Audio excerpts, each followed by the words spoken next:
রাজনৈতিক মহলের অতি পরিচিত মুখ আসানসোলের অগ্নিকন্যা অগ্নিমিত্রা পালের জীবন শুরু হয় পশ্চিমবঙ্গের আসানসোলে। তার পৈতৃক বাড়ি আসানসোল শহরেই। তার বাবা ডক্টর অশোক রায় আসানসোলের একজন অত্যন্ত পরিচিত চিকিৎসক ছিলেন এবং শিক্ষাবিদও ছিলেন। এই শহরেই অগ্নিমিত্রা পালের বেড়ে ওঠা। 1974 সালের 25শে নভেম্বর ভারতের পশ্চিমবঙ্গের আসানসোলে অগ্নিমিত্রা পাল জন্মগ্রহণ করেন। আসানসোলের লরেটো কনভেন্ট থেকেই তিনি বিদ্যালয়ের শিক্ষা সম্পন্ন করেন। এরপর বিবি কলেজ থেকে বোটানি অনার্স নিয়ে স্নাতকোত্তর লাভ করেন। টিডিবি কলেজ থেকে MBA ডিগ্রি অর্জন করেন।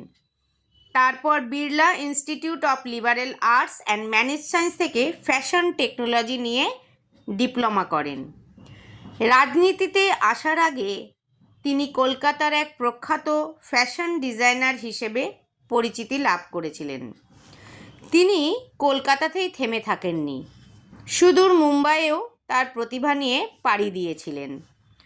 অনেক জনপ্রিয় অভিনেত্রীরা এবং বিশিষ্ট ব্যক্তিরা তার ডিজাইন করা পোশাক পরিধান করেন। এরপর তার জীবনে আসে আমূল পরিবর্তন। 2019 সালের মার্চ মাসে তিনি ভারতীয় জনতা পার্টিতে যোগদান করেন। তিনি মহিলাদের নিরাপত্তা, সমাজের অনেক কর্মকাণ্ড, রাজ্যের উন্নতি নিয়ে ধীরে ধীরে এগোতে থাকেন। 2021 সালে তিনি আসানসোল দক্ষিণ কেন্দ্র থেকে জয়লাভ করেন এবং পশ্চিমবঙ্গ বিধানসভার সদস্য হিসাবে নির্বাচিত হন।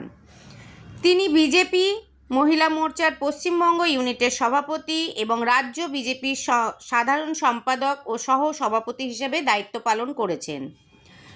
9 মে আমাদের গর্ব 2026-এ তিনি পশ্চিমবঙ্গের উপমুখ্যমন্ত্রী হিসেবে দায়িত্ব গ্রহণ করেছেন।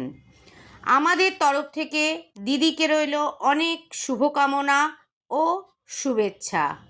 আগামী দিনে উনি আরও এগিয়ে যেতে পারেন। আমার ভিডিওটা ভালো লাগলে লাইক, কমেন্ট, শেয়ার করে দিও।